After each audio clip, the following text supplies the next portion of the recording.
Hi friends, welcome after a break.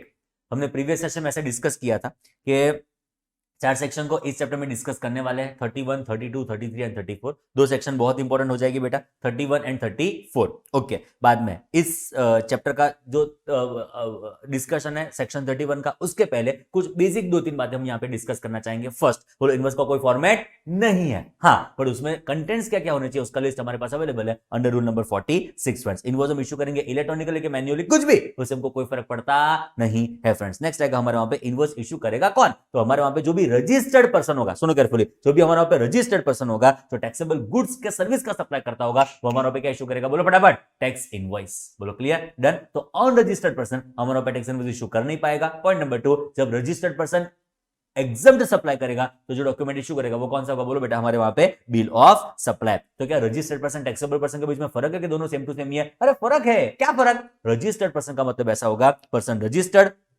Under section 25 but excluding person having what, unique identification number. तो taxable person कौन, person registered और what, liable to be registered under section 22 और 24। What is 22? Threshold limit 10 lakh, 20 lakh, 40 lakh, depending upon state, depending upon nature of supply. And next आएगा हमारा section 24 which is compulsory registration. चलो अभी शुरू करते हैं हमारी बहुत इंपॉर्टेंट सेक्शन, इस चैप्टर का हार्ट दिल, विच इज सेक्शन 31 फ्रेंड्स। अभी देखो पहले 31 का स्ट्रक्चर क्या है वो मैं आपको समझा देता हूं, यहां पे बरोबर समझने का प्रयत्न करें। सेक्शन 31, इसको अलग अलग 7 सबसेक्शंस में डिवाइड किया है। सबसेक्शन 1, 2, 3, 4, 5, 6, 7। सेक्शन 31 सबसेक्शन 1,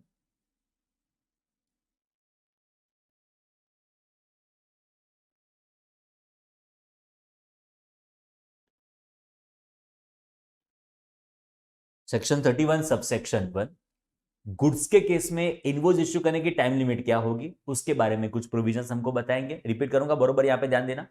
गुड्स का मैं जब सप्लाई करूंगा तब इनवॉइस इश्यू करने की टाइम लिमिट क्या होगी, कब मैं इनवॉइस को इश्यू करूंगा, वो कौन बताएगा, हमारा सबसेक्शन 1। बाद में सर्विस के केस में इनवॉइस इश्यू करने की टाइम लिमिट क्या होगी, वो कौन बताएगा, तो कि सबसेक्शन 2। मैं रिपीट करूंगा, गुड्स के केस में इनवॉइस इश्यू करने की टाइम लिमिट सबसेक्शन 1, सर्विस के केस में इनवॉइस इश्यू करने की टाइम लिमिट सबसेक्शन 2। यही सप्लाई बेटा सुना carefully, continuous supply of goods हो जाएगा। यही supply continuous supply of goods हो जाएगा, मतलब सिंगल टाइम गुड्स का सप्लाई नहीं है, it is on continuous basis, it is on recurrent basis, it is on continuous basis. तो कौन उसका आंसर देगा, तो subsection 4। Are you getting my point? खाली वन टाइम गुड्स का सप्लाई सबसेक्शन 1, कंटिन्यूअस बेसिस के ऊपर होगा subsection 4। One time goods, one time service का सप्लाई सबसेक्शन 2, वो एक कंटिन्यूअस बेसिस के ऊपर होगा subsection 5। Are you getting my point dearest chartered accountants, yes no? चलो 31(1) goods, 31(4) continuous goods, 31(2) services, 31(5) continuous service. Clear? चलो अभी दो वर्ड्स बोलूंगा, शायद पता नहीं चलेगा बट अभी खाली ओवरऑल स्ट्रक्चर समझने का प्रयत्न करें। Service ceases before its completion, तो वो वापस एक बार सर्विस के साथ कनेक्टेड है, तो सबसेक्शन 6 उसका आंसर देगा। And goods Saint on approval basis, उसका आंसर कौन देगा, हमारे वहां पे it would B subsection 7। I think यहां तक आपको क्लैरिटी आ रही होगी फ्रेंड्स। ओके, तो 147 इतना समझने का प्रयत्न करें। 147 गुड्स के केस में इनवॉइस इश्यू करने की टाइम लिमिट क्या, और ऐसा बोल सकते हो कि गुड्स के साथ डील करता है। गुड्स के केस में आपकी इनवॉइस इश्यू करने के लिए टाइम लिमिट क्या होगी, उसके साथ वो डील करता है। एंड 256 सर्विस के केस में अलग अलग सिचुएशंस, अलग अलग सर्कमस्टेंसेस में सर्विस के केस में इनवॉइस इश्यू कब करने का, उसके कुछ टाइम लिमिट के साथ ये डिस्कशन कर रहे हैं, उसके साथ कुछ वो लेटर से प्रोविजंस बता रहा है फ्रेंड्स। तो 31(1)(4)(7) गुड्स के बारे में है, 31(2)(5)(6) सर्विस के बारे में है। अब यहां पे चेक कर रहे होंगे तो एक सबसेक्शन मिस हो गई है, इट इज सबसेक्शन 3। तो ये जो सबसेक्शन 3 है वो अलग अलग डॉक्यूमेंट्स के नाम है, जो अलग अलग डॉक्यूमेंट्स है उसके नाम है, जो हम यहां पे सीखेंगे। ये सबसेक्शन 3 के बहुत सारे क्लॉज है, clause A, clause B, clause C, clause D, clause E, clause F, clause G, मतलब 1 2 3 4 5 6 7, तो 7 अलग अलग क्लॉज है इस सबसेक्शन 3 के, जो अलग अलग डॉक्यूमेंट्स के बारे में हमको थोड़ा परिचय देंगे। ओके, तो ये पूरा स्ट्रक्चर होगा हमारा सेक्शन 31 का। 1 हो, 4 हो, 7 हो, कुछ गुड्स के बारे में टाइम लिमिट आपको बताएंगे, 2 हो, 5 हो, 6 हो, कुछ सर्विस के बारे में हमको टाइम लिमिट बताएंगे। सबसेक्शन 3 अलग अलग डॉक्यूमेंट्स के नाम हमको यहाँ पे सीखने को मिलेंगे। उसमें सबसेक्शन 1 जो हम यहाँ पे सीखने जा रहे हैं, it is time limit for issuing invoice in case of taxable supply of goods. मतलब जो गुड्स का टैक्सेबल सप्लाई होगा और जो गुड्स का सप्लाई होगा उस केस में हम इनवॉइस कब तक इश्यू करेंगे, उसकी टाइम लिमिट क्या, उसकी टाइम लिमिट क्या, वो हमको कौन आंसर देगा। It is subsection 1 of section 31। उसको हमने दो हिस्सों में डिवाइड कर दिया। Supply involves movement of goods and supply does not involves movement of goods which is any other case। थोड़ा सिंपल लैंग्वेज में समझने का प्रयत्न करता है, जरा यहां पे ध्यान बनाए रखो। अभी देखो क्या हुआ बेटा, समझो प्लीज। मैं सप्लायर, आप रेसिपिएंट। मैं गुजरात में, आप गोवा में। Are you getting my point? मैं गुजरात में, आप गोवा में। Listen me very very careful. आपने मुझे बोला सर गुड्स का सप्लाई करो, मैं को पगले पगली हो जाएगा, तुम चिंता ना करो। आपने बोला सर बट आप ट्रक गोवा भेजना, आप गुड्स की डिलीवरी के लिए रिस्पॉन्सिबल, आप गुड्स का मूवमेंट करके गोवा गुड्स भिजवा देना, बाद में पेमेंट करेंगे। मैं को डन, कोई चिंता ना करो। So it is now my responsibility, it is now my liability to deliver goods at your doorstep, Goa। बोलो क्लियर? डन? ओके। माइंडसेट हमारे मन में क्लियर है। मैं आपके वहां पे गुड्स पहुंचाऊंगा, मैं आपके वहां पे गुड्स की डिलीवरी करूंगा। My responsibility is that to deliver goods to you at Goa। Yes, no? Yes। Transaction number 1। Transaction number 2, एक दिन में सेल्स इंडिया गया, एक दिन में क्रोमा गया, एक दिन में विजय सेल्स गया, वहां से बहुत बड़ा टीवी, 4-5 किलोमीटर बड़ा टीवी मैंने परचेस किया। तो आप नहीं मानोगे, वो जो सेल्स इंडिया वाले थे ना, सुनो ना, वो जो सेल्स इंडिया वाले थे ना, उन्होंने मेरे घर पे गुड्स की डिलीवरी की। बोलो हाय हाय, उन्होंने मुझे घर पे टीवी भिजवा दिया। उन्होंने टेम्पो वेम्पो भेजा होगा, ट्रक वर्क भेजा होगा, पता नहीं कैसे दिया, मुझे ध्यान नहीं था, बट उन्होंने मेरे घर पे गुड्स की डिलीवरी की। हाय हाय। तो मुझे बताओ, सेल्स इंडिया कौन बना? सप्लायर। कस्टमर कौन बना? रेसिपिएंट। सेल्स इंडिया रेसिपिएंट के घर पे गुड्स की डिलीवरी करता है। Yes no? यस। फ्रेंड्स एक दिन क्या हुआ पता है? बहुत जोरदार हो गया। एक दिन ऐसा हुआ कि मेरी मम्मी ने मोबाइल ऑर्डर किया। सुना केयरफुली, मेरी मम्मी का मोबाइल प्लस माइनस मतलब कुछ टूट फूट गया होगा, तो मेरी मम्मी ने कोई मोबाइल ऑर्डर किया। वो मोबाइल ऑर्डर किया, आपको कहां पता है? हमारा एक रिलेटिव है, उसकी मोबाइल शॉप है, तो वहां पे मोबाइल ऑर्डर किया। एंड आप नहीं मानोगे, मोबाइल मम्मी ने ऑर्डर किया ना, तो मम्मी ने बोला रिलेटिव सुन, मेरे घर पे मोबाइल मुझे चाहिए।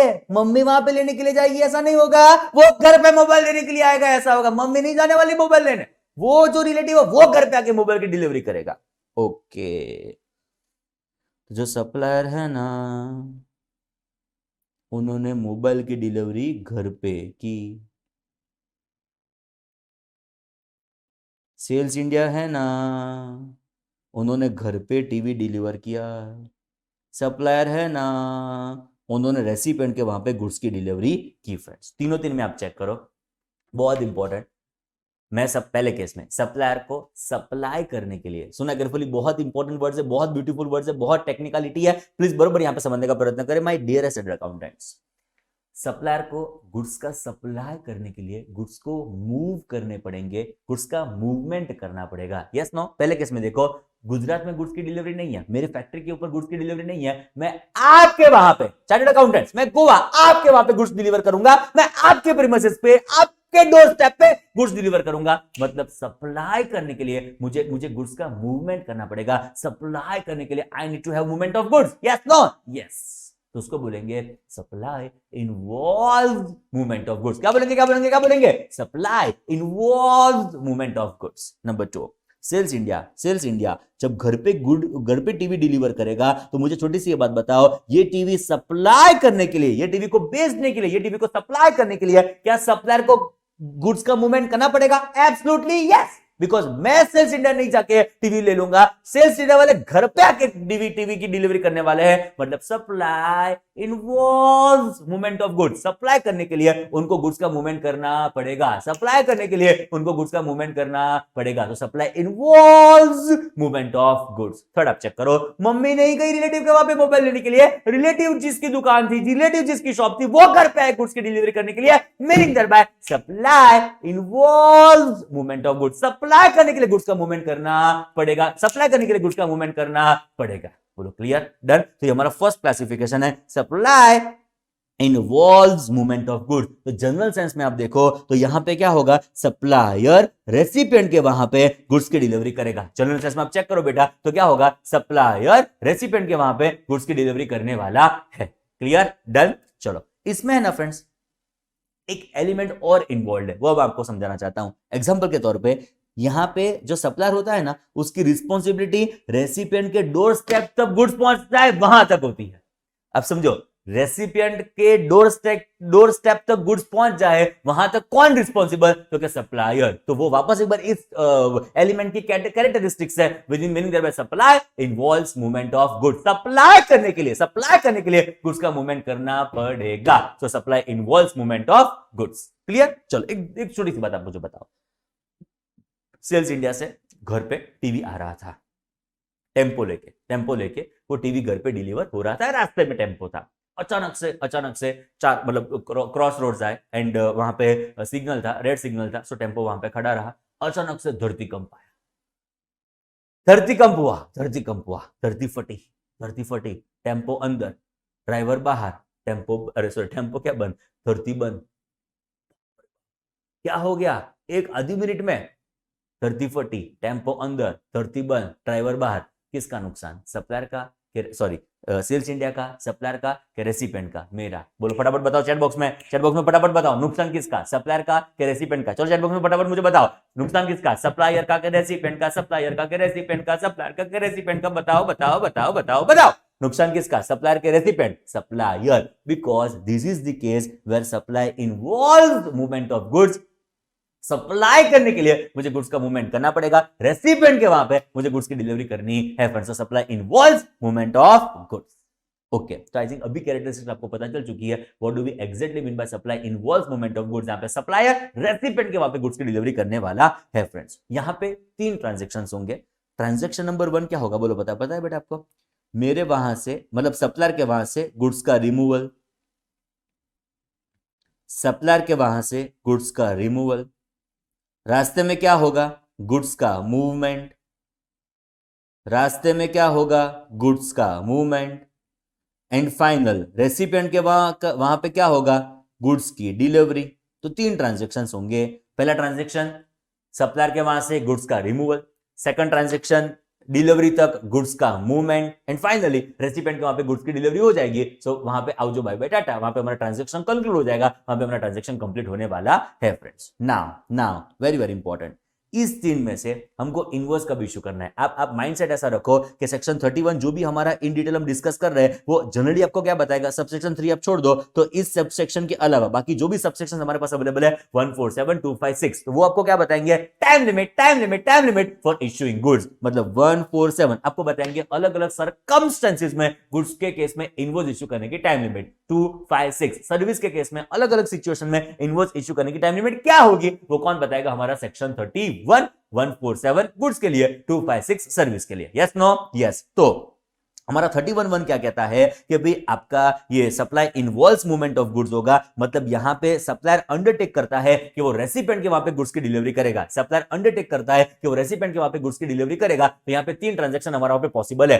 फर्स्ट आएगा हमारे वहां पे रिमूवल ऑफ गुड्स, सेकंड आएगा बोलो बेटा हमारे वहां पे movement of goods, and third आएगा हमारे वहां पे डिलीवरी ऑफ गुड्स। तो first removal, second movement, third delivery of goods. ये सर्कमस्टेंसेस में, ये सिचुएशन में हम इनवर्स कब तक इश्यू करेंगे, लॉ कहता है हमको इनवर्स इश्यू करना है हमारी प्रीमाइसेस गुड्स छोड़ती है उस समय पे उसके पहले, हमारी प्रीमाइसेस गुड्स छोड़ती है उस समय पे उसके पहले। तो मतलब आप मुझे चैट बॉक्स में बताना 1, 2 के 3, मतलब हमारे वहां पे गुड्स बाहर जाते हैं, हमारी प्रीमाइसेस को गुड्स बाय बाय आओ जो बाय बाय टाटा कहते हैं, उस समय पे उसके पहले हमको इनवॉइस इश्यू करना पड़ेगा। बोलो वो कंपोनेंट कौन सा होगा, फर्स्ट जो मैंने लिखा है वो, सेकंड के थर्ड। फटाफट बताना शुरू करो मेरे डियरेस्ट अकाउंटेंट्स। बोलो फर्स्ट सेकंड के थर्ड, फर्स्ट सेकंड के थर्ड, बोलो फर्स्ट सेकंड के थर्ड, बोलो क्या आएगा, फर्स्ट मतलब ऑन और बिफोर रिमूवल ऑफ गुड्स। यहां पे जरा चेक करो, हमको जो इनवॉइस इशू करना पड़ेगा वो कब इशू करना पड़ेगा? Before or at the time of removal of goods or supply for supply to the recipient. मतलब मैं जो इनवॉइस इशू करूंगा वो कब इनवॉइस इशू करूंगा? इट इज ऑन और before, answer is what? Removal of goods. बोलो क्लियर, एकदम सिंपल।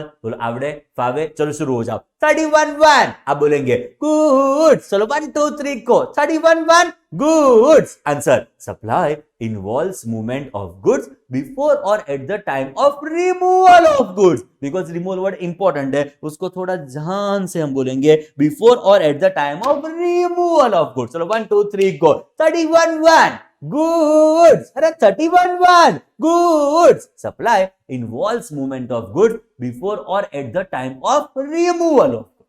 बोलो क्लियर, एकदम पक्को, चकाचक, आवड़े चार्टर्ड अकाउंटेंट्स, बोलो यस नो यस। चलो आगे बढ़ते हैं। Any other case meaning thereby supply does not involve movement of goods, मतलब यहां पे क्या होता है? रेसिपिएंट सप्लायर के वहां पे आता है for the purpose of purchasing goods. मतलब यहां पे रिवर्स हो गया। रिवर्स ऐसा हुआ कि गोवा से आप ट्रक लेके आए, मैं गोवा गुड्स की डिलीवरी नहीं करूंगा, गोवा से आप मेरे वहां पे ट्रक लेके आए। सेल्स इंडिया से मैं कोई एग्जांपल के तौर पे सेल्स इंडिया में मैं मोबाइल परचेस करने के लिए गया और मैं एग्जांपल के तौर पे लैपटॉप परचेस करने के लिए गया, तो लैपटॉप की डिलीवरी सेल्स इंडिया ने मेरे घर पे नहीं की, लैपटॉप की डिलीवरी सेल्स इंडिया ने मेरे घर पे नहीं की, मैं सेल्स इंडिया गया, वहां से लैपटॉप परचेस किया एंड પછી घर पे आ गया। तीसरे केस में मोबाइल मम्मी को देने के लिए रिलेटिव घर पे नहीं आए, मम्मी गई थी रिलेटिव के वहां पे मोबाइल परचेस करने के लिए, मम्मी वहां से घर पे मोबाइल लेके आ गई। आप समझ रहे हो जो मैं कहना चाहता हूं? पहला ट्रांजैक्शन, गोवा से आप ट्रक लेके मेरे पास आए, सेल्स इंडिया से मैं लैपटॉप लेके घर पे आया, मम्मी सप्लायर के पास आती है, रिलेटिव के वहां पे जाती है, ऑफिस में जाती है, शॉप में जाती है for the purpose of purchasing what? Mobile. I think आप समझ रहे हो जो मैं कहना चाहता हूं? Yes no dear chartered accountants, आके ना यहां पे रेसिपिएंट जाता है सप्लायर के वहां पे for the purpose of buying goods, for the purpose of purchasing goods. तो यहां पे सप्लायर को गुड्स का सप्लाई करने के लिए, यहां पे सप्लायर को गुड्स का सप्लाई करने के लिए कोई मूवमेंट करने की जरूरत नहीं है। Are you getting my point? यहां पे क्या होता है बेटा?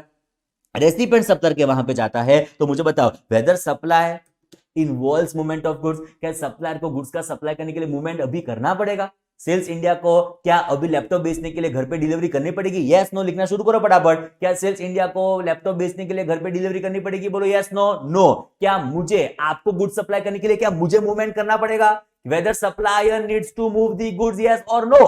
क्या मुझे आपके वहां पे गुड्स डिलीवर करने के लिए मूवमेंट करने की जरूरत है? ना ना ना ना ना। पॉइंट नंबर 3, क्या वो रिलेटिव जो है जहां से मम्मी मोबाइल परचेस करती है, क्या वो रिलेटिव घर पे मोबाइल लेके आएंगे? ना। क्या मम्मी वहां पे मोबाइल परचेस करने के लिए जाएगी? हाँ। तो क्या सप्लाई करने के लिए क्या सप्लाई करने के लिए गुड्स का मूवमेंट करना पड़ा? एब्सोल्युटली ना। सो ये सेकंड एलिमेंट हो गया, supply does not involve movement of goods. Simple language में आपको एकदम आसान भाषा में समझाऊं तो रेसिपिएंट सप्लायर के वहां पे जाए for the purpose of buying goods, इसको बोलेंगे supply does not involve movement of goods, and supplier recipient के वहां पे गुड्स की डिलीवरी करे उसको बोलेंगे supply involve movement of goods. बहुत आसान भाषा में इतना आप कंक्लूड कर सकते हो। बोलो yes no dear chartered accountants, आप समझ रहे हो बेटा? Supply involve movement of goods मतलब सप्लायर रेसिपिएंट के वहां पे गुड्स की डिलीवरी करेगा, supply does not involve movement of goods मतलब रेसिपिएंट सप्लायर के वहां पे आया for the purpose of purchasing goods. दूसरी छोटी सी बात बताओ, supply involve movement of goods मतलब सप्लायर रेसिपिएंट वहां पे गुड्स की डिलीवरी करने के लिए जाएगा। 3 transaction possible, removal of goods, movement of goods, delivery of goods. Yes no, removal,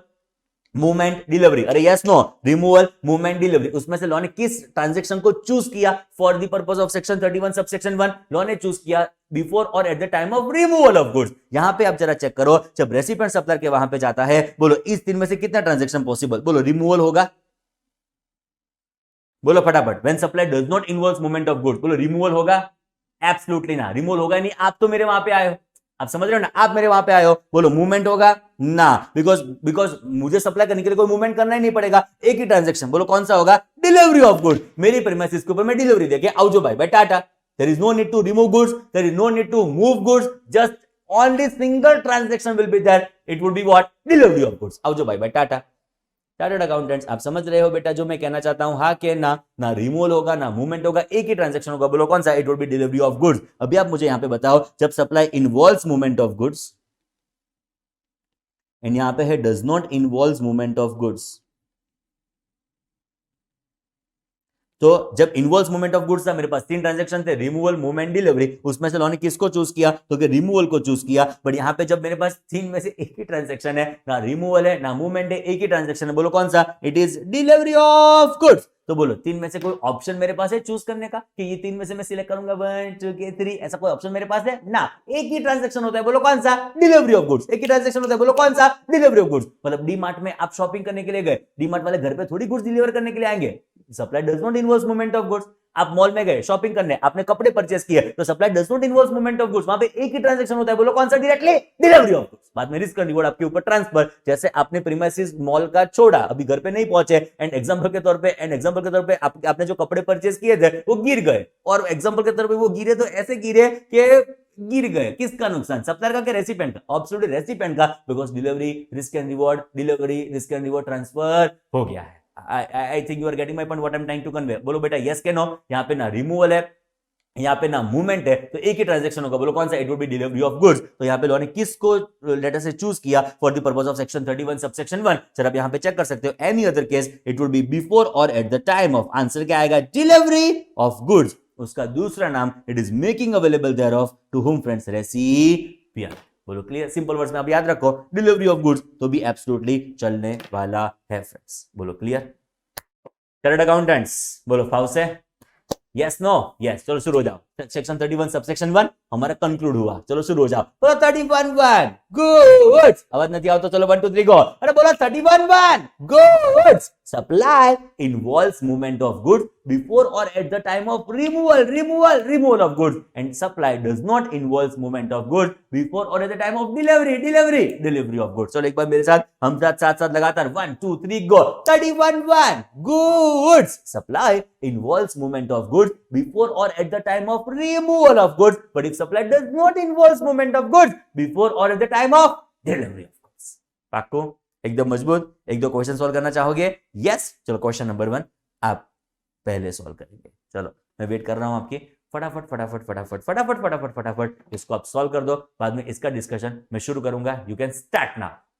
चलो फ्रेंड्स क्वेश्चन नंबर 1 ध्यान से।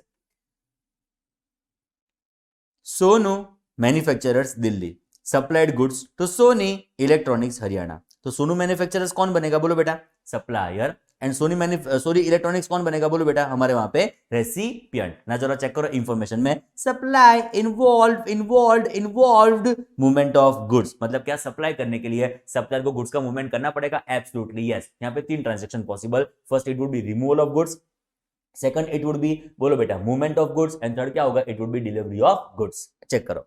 The goods were removed from its factory in Delhi on 23rd September 2021 and delivered to Sony Electronics on 2nd October 2021। तो मुझे बताओ removal की date कौन सी?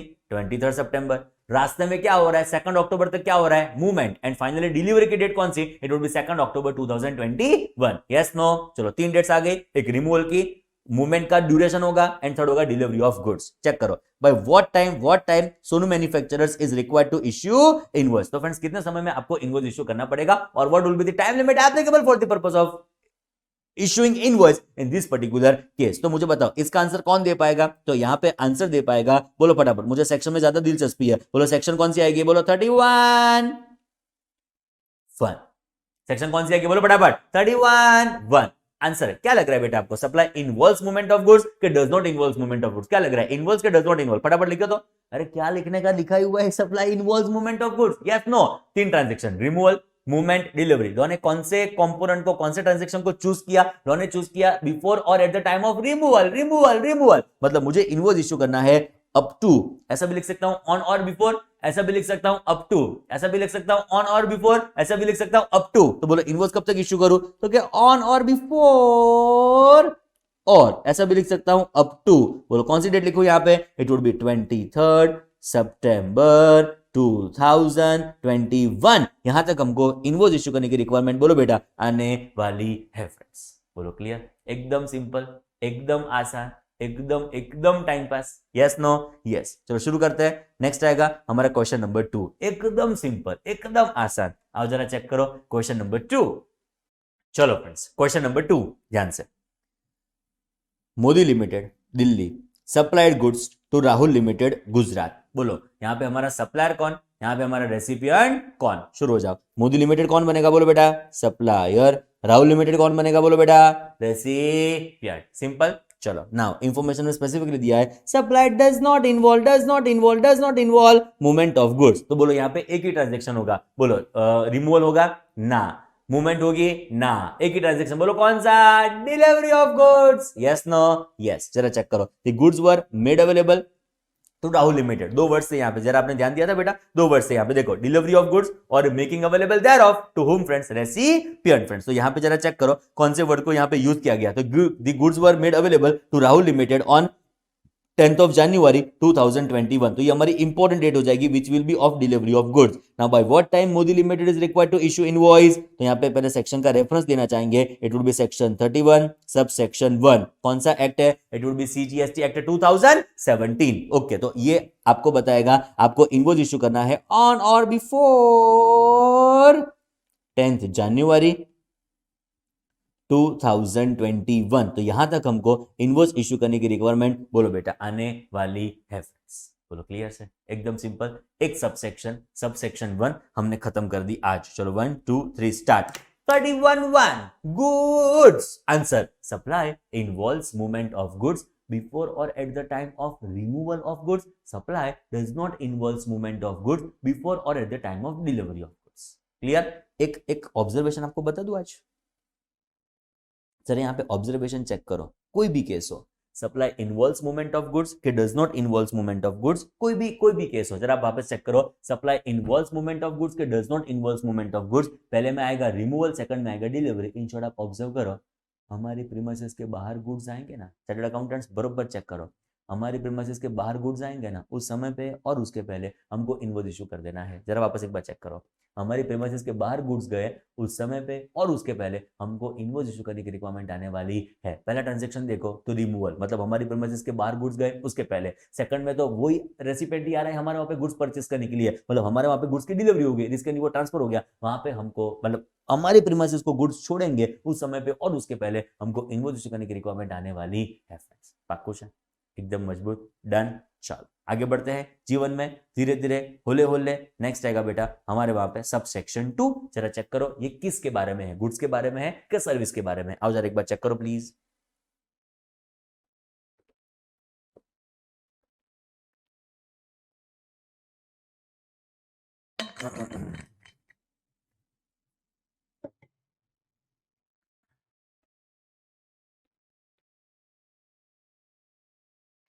चलो ये गुड्स के बारे में कि सर्विस के बारे में, आंसर इज सर्विसेज, बोलो शुरू हो जाओ। 31 टू हम क्या बोलेंगे, सर्विसेज। अरे 31 गुड्स, अरे 31 टू सर्विसेज।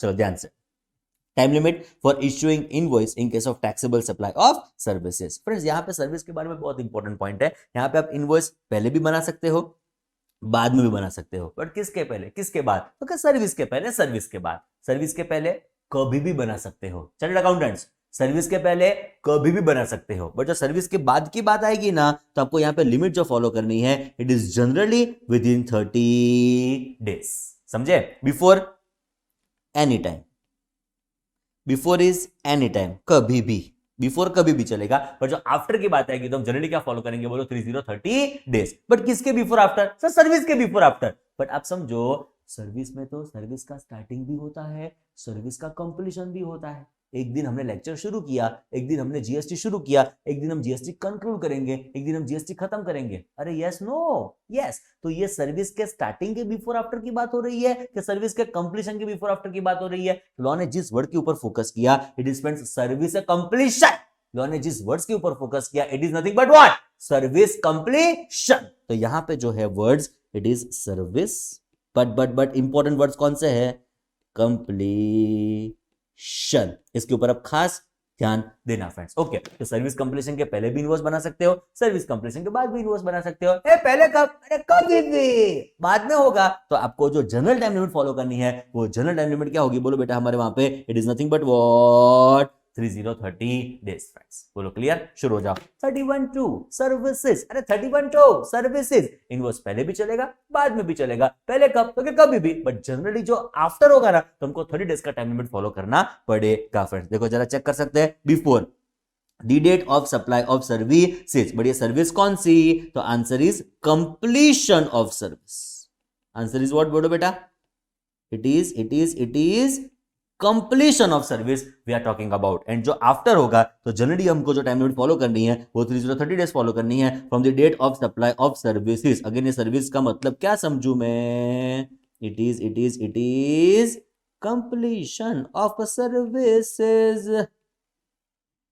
बोलो आटलो आवड़શે डन। चलो उसका एक छोटा सा एक्सेप्शन, मैंने 3-4 बार बोला generally 30 days, generally 30 days, after की बात, बिफोर तो कभी भी चलेगा, नो टेंशन, बट आफ्टर का तो generally would be nothing but what 30 days. तो यहां पे 4 एक्सेप्शंस है जिसमें आप 45 डेज की टाइम लिमिट हम वहां पे फॉलो कर सकते हैं, again from the date of completion of services. यहां पे सर्विस का मतलब वापस एक बार मेंशन कर देता हूं friends, it is completion of services. Clear, done. 4 कौन से केस में, फर्स्ट आएगा इंश्योरेंस कंपनी, देन आएगा बैंकिंग कंपनी, देन आएगा फाइनेंशियल इंस्टीट्यूशन, देन आएगा एनबीएफसी। तो ये 4 सरकमस्टेंसेस में ये 4 लोगों के लिए 30 डेज की जगह हमारे पास एक एनहांस्ड लिमिट अवेलेबल है, it is nothing but what 45 days. चलो शुरू हो जाओ। 31 गुड्स, 31 सर्विसेज। सर्विसेज में इनवॉइस कब इशू करूं, बिफोर भी कर सकते हो, आफ्टर भी कर सकते हो। बोलो बिफोर कब, कभी भी। आफ्टर होगा तो generally within 30 days. 4 situation में it would be 45 number of days. 4 situation कौन सी 1 2 3 go. Insurance, banking, financial institution, NBFC. Yo 1 2 3 go. Insurance, banking, financial institution, NBFC. 1 2 3 go. Yo insurance, banking, financial institution, NBFC. इनको जो time limit follow करनी होगी वो कितनी होगी, बोलो बेटा 45 नंबर ऑफ डेज। बोलो क्लियर, एकदम पक्को। सेक्शन 31 सबसेक्शन 2 हमारा खत्म हुआ है। छोटी छोटी बात है, अरे बहुत छोटी छोटी बात है, बहुत ब्यूटीफुल बात है। चलो 1 2 3 गो। 31 goods, 31 services. इनवॉइस कब इशू करो, बिफोर भी कर सकते हो, आफ्टर भी कर सकते हो। बोलो बिफोर कब, कभी भी, after generally within 30 days, but 4 situation में it would be 45 number of days. 4 situation 1 2 3 go. Insurance, banking, financial institution, NBFC. Clear, पक्को, एकदम मजबूत। चलो आगे बढ़ते हैं जीवन में धीरे धीरे, होले होले। छोटा सा question, Salman securities limited provides security services to Royal Jewelleries for their jewelry exhibition to be organized on 5th of October.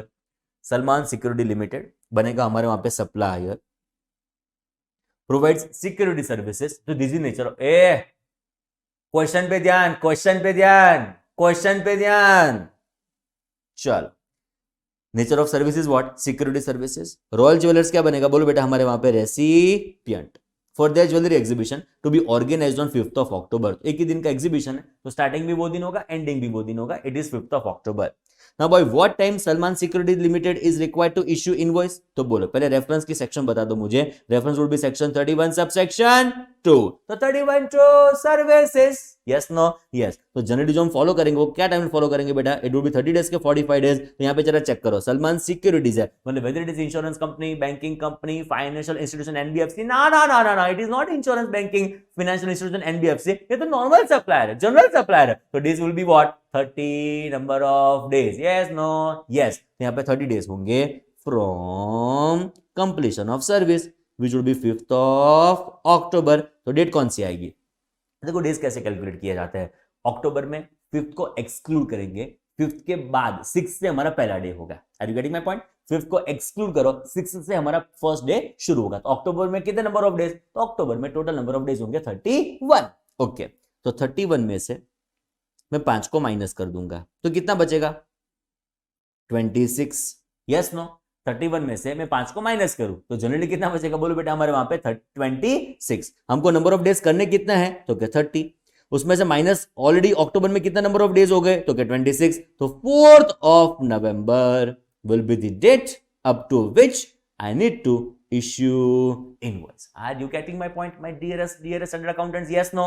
4th नवंबर तक हमको इनवॉइस इश्यू करने की रिक्वायरमेंट आने वाली है। तो 5th अक्टूबर के 30 डेज कब खत्म होंगे, it will be nothing but what 4th of November. पक्को, मजबूत, डन। चलो और एक छोटा सा क्वेश्चन खास आपके लिए। State Bank of India has provided services to mister Smith. तो स्टेट बैंक ऑफ इंडिया कौन बना, बोलो बेटा हमारे वहां पे सप्लायर, एंड स्मिथ कौन बना, बोलो बेटा हमारे वहां पे recipient. The supply of service was made on 10th January 2021। तो ये दिन क्या हो गया हमारे सर्विस का दिन 10th January 2021। By what time SBI is required to issue invoice. चलो पहले मुझे बताओ reference section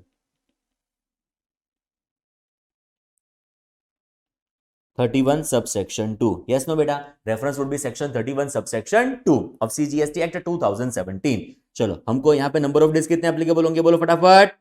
45 number of days. It would be from 10th January 2021। चलो शुरू हो जाओ। अभी अभी हमारे जनवरी में कितने नंबर ऑफ डेज होंगे? It would B 31। 31 में से 10 दिन ऑलरेडी खत्म हो चुके हैं, तो 21 नंबर ऑफ डेज हमारे जनवरी में खत्म हो जाएंगे। चार्टर्ड अकाउंटेंट्स बोलो यस नो। चलो नेक्स्ट आएगा हमारे month of February.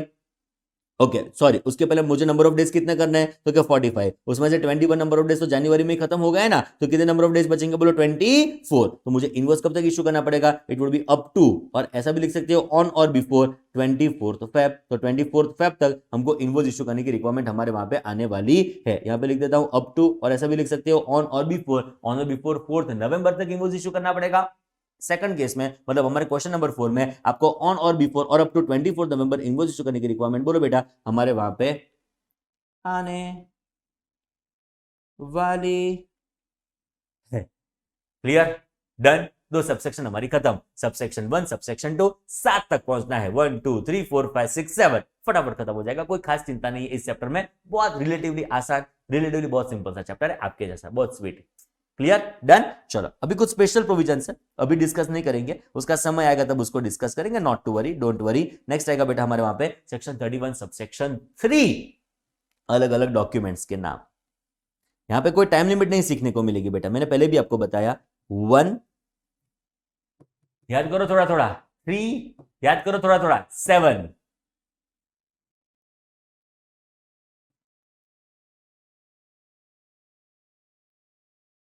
Sorry 147 goods के केस में इनवॉइस इशू करने की टाइम लिमिट क्या होगी वो बताएंगे।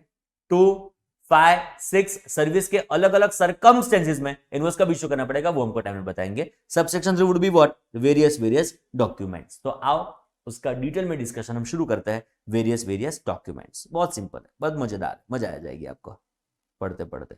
चलो कितने क्लॉज? A to G 7 अलग अलग क्लॉज है। 1 2 3 4 5 6 7 अलग अलग 7 क्लॉज हमारे पास इस सब सेक्शंस के अवेलेबल है। From A to G। चलो शुरू करते हैं। उसमें पहला RTI, it is revised tax invoice. प्रेम से हम बुलाएंगे RTI, मेरी फ्रेंड RTI, आप समझे ना? It is RTI, revise tax invoice. चलो अलग अलग डॉक्यूमेंट्स है। पहला डॉक्यूमेंट उसमें आएगा हमारे वहां पे रिवाइज टैक्स इनवॉइस। देखो यहां पे रेफरेंस लेना चाहेंगे सेक्शन 25 चैप्टर रजिस्ट्रेशन। चलो शुरू करते हैं। याद करो बेटा सेक्शन 22 क्या थी फटाफट मुझे बता दो। सेक्शन 24 वो भी क्या थी फटाफट अब मुझे बता दो। चैट बॉक्स में लिखना शुरू करो। कोई चार्टर्ड अकाउंटेंट आज बैठा नहीं रहेगा। बोलो सेक्शन 22 इट वाज व्हाट?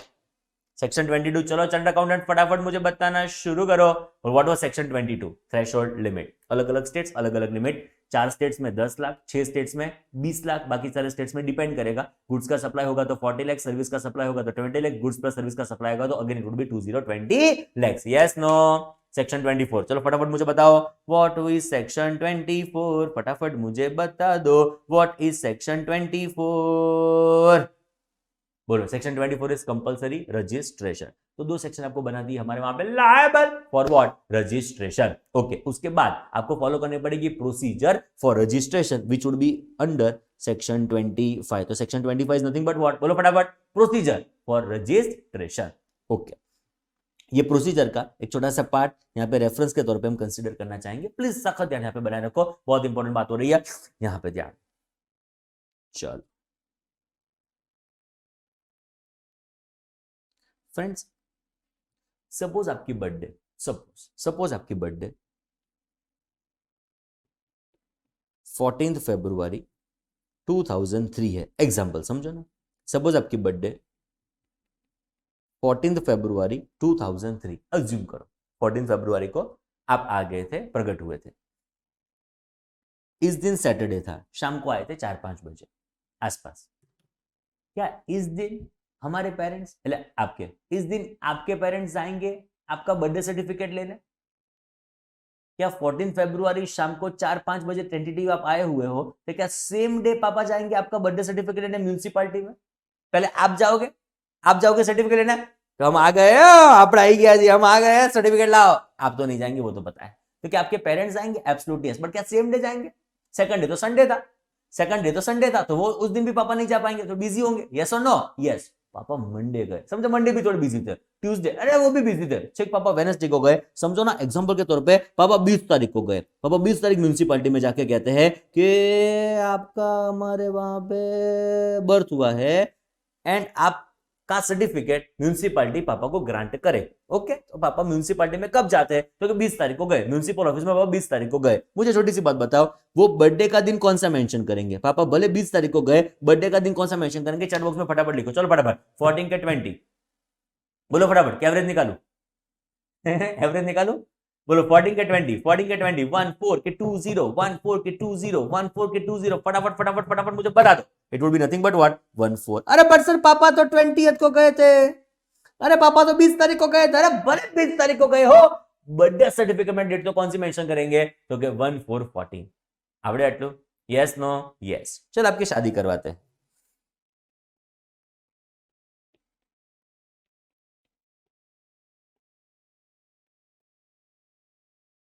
खुश? चार्टर्ड अकाउंटेंट्स खुश हो? आपकी शादी हुई, मुबारक हो, कॉन्ग्रेचुलेशंस। बाल विवाह हो गया, कई बात, थोड़ा एडजस्ट कर लेते हैं। चलो, बर्थडे के बाद बर्थडे सर्टिफिकेट, तो मैरिज के बाद बोलो, मैरिज के बाद मैरिज सर्टिफिकेट। मैरिज सर्टिफिकेट लेने के लिए आप गए 22 को, थोड़ा लेट हो गया आपसे, तो मैरिज सर्टिफिकेट लेने के लिए आप जाते हो 22 को। मुझे बताओ, उसमें वो लोग डेट कौन सी मेंशन करेंगे? आपके मैरिज की डेट कौन सी मेंशन करेंगे? 14 के 22। फटाफट लिखना शुरू करो मेरे डियरेस्ट अकाउंटेंट्स। 14 के 22, 14 के 22, 14 के 22। आंसर आएगा 14। आपके मैरिज सर्टिफिकेट में मैरिज की डेट तो 14 ही मेंशन करेंगे ना वो लोग, तो इट वुड बी 14 फरवरी 2010। बोलो क्लियर से, एकदम मजबूत? यस और नो? यस। चलो फ्रेंड्स, वापस एक बार यहां पे आ जाते हैं। सेक्शन 22 जो हमने डिस्कस किया था, it is threshold limit 10 lakh, 20 lakh, 40 lakh. Section 24 it is friends nothing but what? Compulsory registration. Next आएगा, आपको प्रोसीजर फॉलो करनी होगी for the purpose of registration as per section 25 friends. अभी आप यहां पे थोड़ा समझने का प्रयत्न करें। देखो बेटा, एक दिन आप हो जाते हो हमारे वहां पे लायबल फॉर रजिस्ट्रेशन।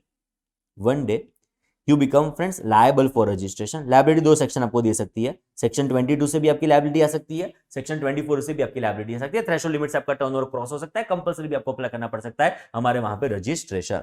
फ्रेंड्स, जो दिन आपकी लायबिलिटी क्रिएट होगी for the purpose of registration, उसके बाद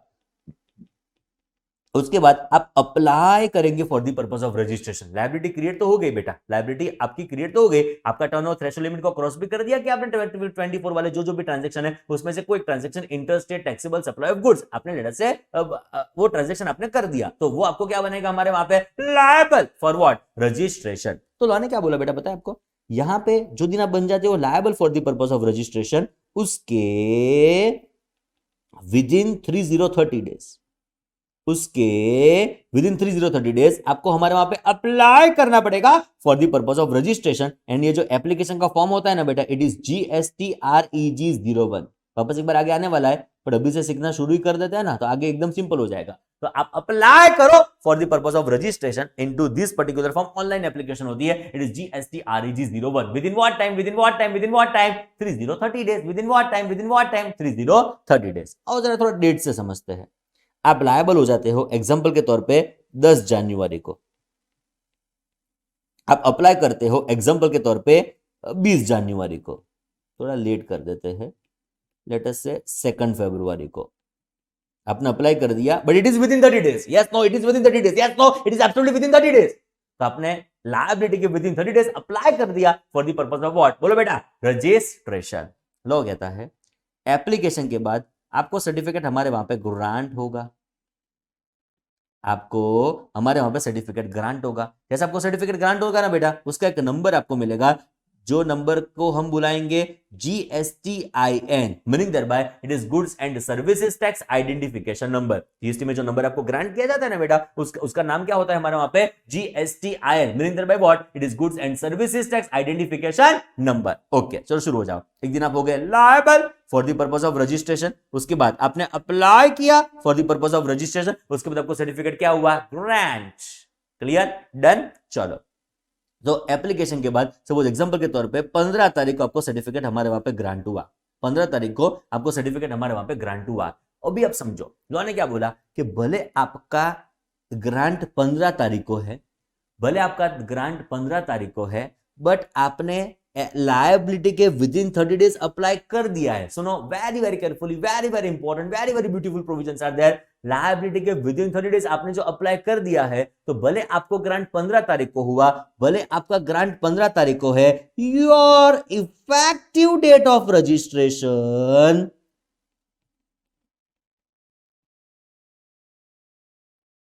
will be not the date on which certificate is granted to you, but your effective date of registration will be the date on which you become liable. The date on which you become liable for what? Registration. आप समझ रहे हो मेरी बातों को? Yes no?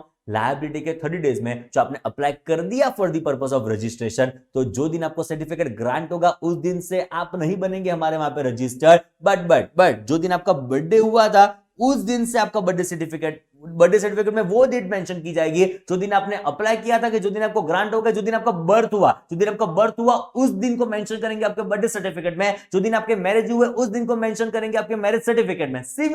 Similarly जो आपने liability के विद इन 30 डेज अप्लाई कर दिया है, तो जो दिन आपको सर्टिफिकेट ग्रांट हुआ, जो दिन आपको सर्टिफिकेट जो दिन आपने एप्लीकेशन किए, वो दिन सर्टिफिकेट में मेंशन नहीं करेंगे, being your effective date of registration. Your effective date of registration will be date on which you become liable for what? Registration. Yes, no? So liability के within 30 days जो आपने apply कर दिया, तो आपका जो ग्रांट होगा वो भले 15 तारीख को हमारे एग्जांपल में, और उसका जो इफेक्टिव दिन होगा वो इफेक्टिव दिन कौन सा हो जाएगा? Date on which you become liable for what? Registration. आटलो आवड़े बेटा? चार्टर्ड अकाउंटेंट्स बोलो यस नो? यस। मन में ऐसा डाउट आएगा कि सर कभी कभी ऐसे भी नमूने निकलते होंगे ना कि हमारे लायबिलिटी के विद इन 30 डेज अप्लाई ना करें, ऐसे भी हमारे वहां पे नोट होती होगी जो लायबिलिटी के विद इन 30 डेज अप्लाई नहीं करेंगे for the purpose of registration. तो उन लोगों के लिए लॉ ने ऐसा बोला है कि भाई जो आपने लायबिलिटी के 30 डेज में अप्लाई नहीं किया for the purpose of registration, तो your effective date will not be date on which you become liable, your effective date will be date of grant of certificate of registration. मतलब जो दिन आपको certificate grant किया जाएगा वो दिन आपका क्या बचेगा? बोलो हमारे वहां पे इफेक्टिव डेट ऑफ रजिस्ट्रेशन। तो प्रोविजन बहुत सिंपल, जो दिन आप हो जाते हो हमारे वहां पे liable for the purpose of registration, जो उसके विद इन 30 डेज आपने अप्लाई कर दिया for the purpose of registration, तो your effective date will be date on which you become liable for registration. But जो आप अप्लाई नहीं करते हो, तो जो दिन आपको सर्टिफिकेट ग्रांट किया जाएगा वो दिन आपका बन जाएगा इफेक्टिव डेट ऑफ रजिस्ट्रेशन। पावे विद इन 30 डेज होगा तो liable, not with in 30 days होगा ग्रांट, विद इन 30 डेज होगा तो लायबल, नहीं होगा तो ग्रांट। क्लियर? पक्कू? मजबूत? डन है? चलो एक बार जरा चेक करो। A person who becomes liable for registration has to apply for registration within 30 days of becoming liable for registration. जो दिन आपकी लायबिलिटी क्रिएट होती है ना बेटा, उसके विद इन 30 डेज आपको अप्लाई करना पड़ेगा for the purpose of registration. Now if application for registration is within 30 days from the date of liability of registration, what will be the effective date of registration? Date on which you become liable, date on which you become liable for what? Registration. And if it is not made within 30 days from the date of liability of registration, in this scenario the effective date will be date of grant of what? Certificate of registration. बोलो फाव से बेटा? yes no? yes. छोटा सा example हो जाए जरा यहाँ पे, उसके ऊपर डायग्राम हो जाए। Person liable to obtain registration, application is made within 30 days and certificate आपको ग्रांट हुआ, और उसका जो इफेक्टिव दिन होगा वो कौन सा होगा? Date on which you become liable for what? बोलो बेटा रजिस्ट्रेशन। एक छोटा सा एग्जांपल हो जाए, case number 1, case number 2, question number 6। On this day you are becoming liable for registration. This liability may be due to section 22, it may be due to section 24. 22 threshold limit, 24 is compulsory registration. Okay. Now you are applying for the purpose of registration on 14th Feb. जरा check करो, with in 30 days है क्या beyond है? फटाफट chat box में लिखना शुरू करो, विद इन के बियॉन्ड, विद इन के बियॉन्ड, डब्ल्यू के बी, विद इन के बियॉन्ड, विद इन के बियॉन्ड, फटाफट लिखना शुरू करो, कोई चार्टर्ड अकाउंटेंट बैठा ना रहे, विद इन के बियॉन्ड, विद इन के beyond, absolutely it is within 30 डेज।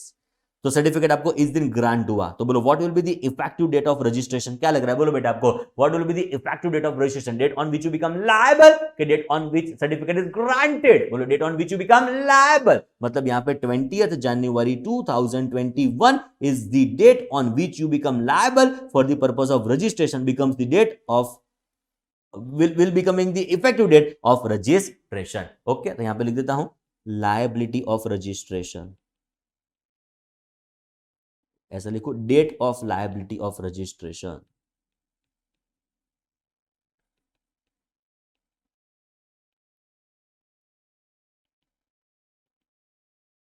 चलो नेक्स्ट, क्या लग रहा है आपको बेटा? 20th January को आप हो गए लायबल, 14th मार्च की बात हो रही है, बोलो विदिन के बियॉन्ड है, विदिन के बियॉन्ड है, विदिन के बियॉन्ड है, फटाफट बता दो विदिन के बियॉन्ड, विदिन के बियॉन्ड, विदिन के बियॉन्ड, विदिन के बियॉन्ड।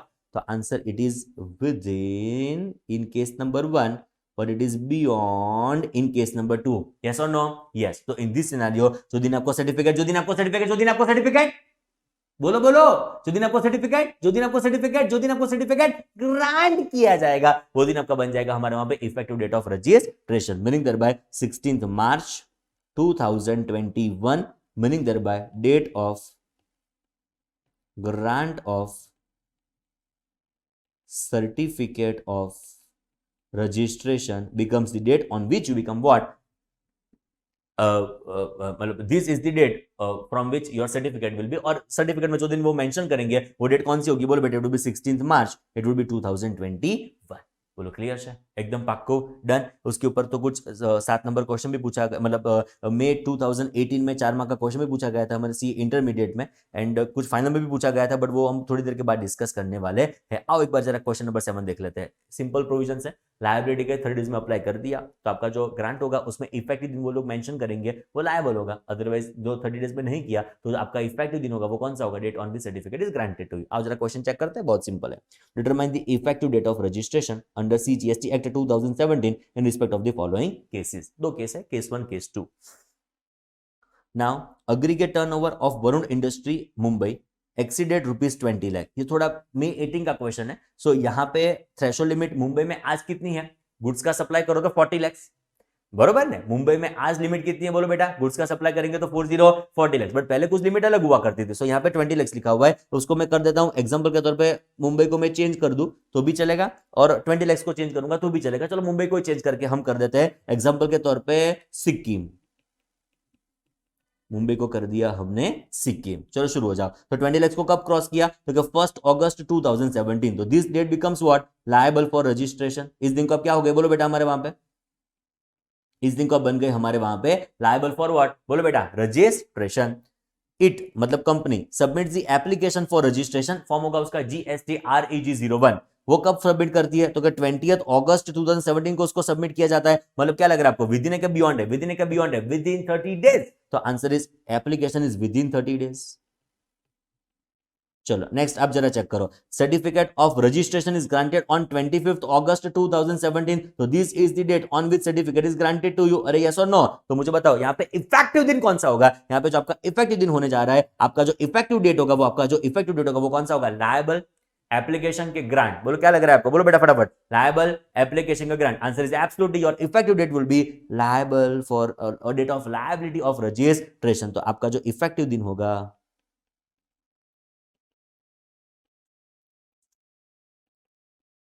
वो कौन सा होगा?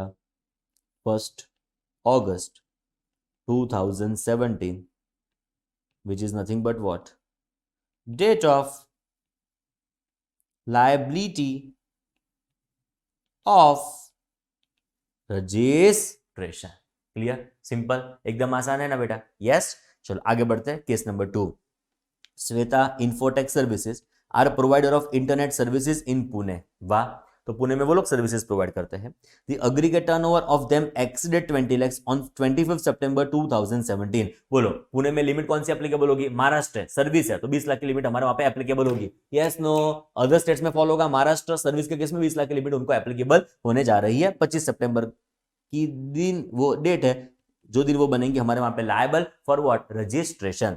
Now it submits application for registration on 27th October 2017, तो this is the date on which they are applying. 25 सितंबर का टेंटेटिवली 30 डेज भी चेक करेंगे, टेंटेटिवली तो 25 अक्टूबर आसपास आएगा, 2-3 दिन का डिले हो गया, ध्यान नहीं रहा।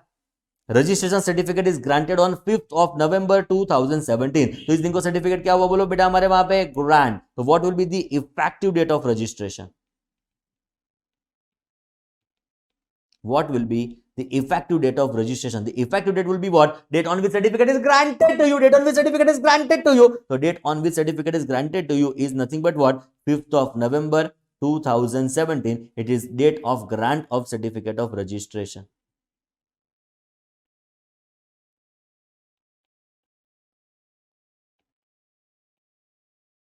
बोलो क्लियर से बेटा, एकदम पाक्कू पावे। बोलो क्या डिस्कस किया अभी, बहुत simple, section 31 subsection 3 clause A, it is revise tax in use. अभी तक उसको हमने शुरू नहीं किया है, वो तो हम सब्सिक्वेंट लेक्चर में शुरू करने वाले हैं, पर आज उसका बेसिक्स हमने फंडामेंटल क्लियर कर दिया। सो डायरेक्टली हम आरटीआई के ऊपर नेक्स्ट लेक्चर में फोकस कर पाएंगे। क्या सीखा आरटीआई में, बहुत इंपॉर्टेंट सीखा कि भाई हमारे वहां पे आप लायबल होते हो ना सेक्शन 22-24 के हिसाब से, तो विदिन 30 डेज विदिन 30 डेज आपको अप्लाई कर देना पड़ेगा for the purpose of registration. जो आपने कर दिया है विदिन 30 डेज, तो आपको जो इफेक्टिव दिन होगा वो इफेक्टिव दिन कौन सा होगा, date on which you become liable for registration. जो आपने नहीं किया है, तो जो दिन आपको सर्टिफिकेट ग्रांट होगा, जो दिन आपको सर्टिफिकेट ग्रांट होगा, वो दिन आपका बन जाएगा हमारे वहां पे effective date of registration.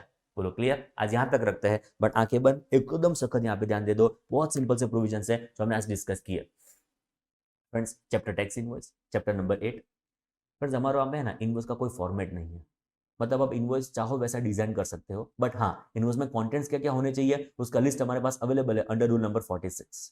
Friends हमारे वहां पे इनवॉइस जो है वो आप इलेक्ट्रॉनिकली भी इशू कर सकते हो, मैन्युअली भी इशू कर सकते हो, आपकी मर्जी।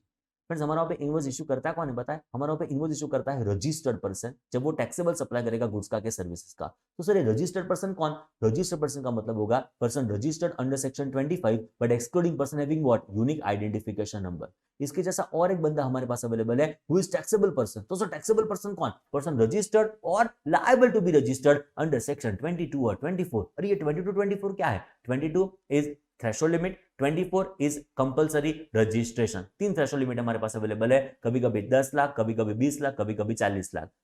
4 स्टेट्स होंगे, मणिपुर, मिजोरम, नागालैंड, त्रिपुरा। तो 10 लाख की लिमिट एप्लीकेबल होगी, गुड्स के सर्विस का सप्लाई कोई फर्क पड़ता नहीं है। Point number 2, 6 states, Arunachal Pradesh, Arunachal Pradesh, बाद में आएगा मेघालय, बाद में आएगा सिक्किम, बाद में आएगा उत्तराखंड, बाद में आएगा पौंडीचेरी, बाद में आएगा तेलंगाना। 20 लाख की लिमिट एप्लीकेबल होगी, गुड्स का सप्लाई का सर्विस का सप्लाई उससे कोई फर्क पड़ता नहीं है।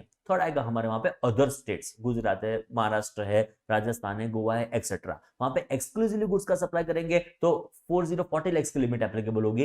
एक्सक्लूसिवली सर्विस का सप्लाई करेंगे तो 20 लाख की लिमिट एप्लीकेबल होगी। गुड्स प्लस सर्विस का मिक्सचर करेंगे तो 20 लाख की लिमिट आपको एप्लीकेबल होने जा रही है फ्रेंड्स। तो 22 is threshold limit, 24 is compulsory registration. तो टैक्सेबल पर्सन कौन, क्योंकि पर्सन रजिस्टर्ड और liable to be registered under section 22 और 24। बट उसमें से जो रजिस्टर्ड पर्सन होगा वो जब टैक्सेबल सप्लाई करेगा गुड्स का क्या सर्विसेज का, वो हमारे पे जो डॉक्यूमेंट इशू करेगा वो डॉक्यूमेंट कौन सा होगा, बोलो बेटा हमारे वहां पे टैक्स इनवॉइस। मन में डाउट आता है कि वो एग्जाम सप्लाई करे तो डॉक्यूमेंट होगा not tax invoice but document will be what, bill of supply. Okay, बाद में हमने सेक्शन को शुरू किया व्हिच इज सेक्शन 31 सबसेक्शन 1। 3 बातें डिस्कस की, 31(1), 31(2), 31(3)(a। चलो शुरू करते हैं। 31(1) goods answer, supply involves movement of goods before or at the time of removal of goods, but if supply does not involve movement of goods before or at the time of delivery of goods। चलो 31(2) services. हम invoice पहले भी issue कर सकते हैं, बाद में भी इशू कर सकते हैं, पहले कभी भी इशू कर सकते हैं, बट जनरली बात की बात आएगी तो generally it would B 30 days. Generally जो टाइम लिमिट आपको फॉलो करनी होगी वो कितनी टाइम लिमिट होगी, बोलो हमारे वहां पे 30 डेज। बट ये जो 30 डेज होंगे it would be from completion of services. And 4 situation में हम फॉलो करेंगे 45 नंबर ऑफ डेज। 4 सिचुएशन कौन सी, क्योंकि insurance, banking, financial institution, NBFC. यहां पे आपको नंबर ऑफ डेज कितने हो जाएंगे, बोलो 45। बाद में आएगा सेक्शन 31(3) डॉक्यूमेंट्स, और उसमें अलग अलग 7 क्लॉज हमारे पास अवेलेबल है। आई थिंक आपकी स्क्रीन के ऊपर भी दिख रहा है A to G। उसमें एक क्लॉज अभी हमने शुरू नहीं किया, उसका बेस आज हमने रेडी कर दिया, which is section 31 subsection 3 clause A। It is nothing but what? RTI. चलो शुरू हो जाओ। जो दिन आप हो जाते हो हमारे वहां पे liable for the purpose of registration, उसके within what time apply करना पड़ेगा? तो क्या 30 डेज में अप्लाई करना पड़ेगा for the purpose of registration. जो आपने अप्लाई कर दिया है तो आपका इफेक्टिव दिन होगा date on which you become liable for registration. And जो आपने अप्लाई नहीं किया है within 30 days from date you become liable for the purpose of registration, तो आपका जो ग्रांट दिन होगा वो दिन आपका बन जाएगा effective date of registration. Friends बोलो क्लियर? डन। आगे आरटीआई क्या होता है, क्या उसका मैकेनिज्म है, क्या ये clause B C D E F G आगे के सेक्शंस क्या है, उसका डिटेल्ड अंडरस्टैंडिंग हम सब्सिक्वेंट लेक्चर्स में डिस्कस करेंगे। फ्रेंड्स आज इतना रखते हैं। Thank you very very much. Thank you friends.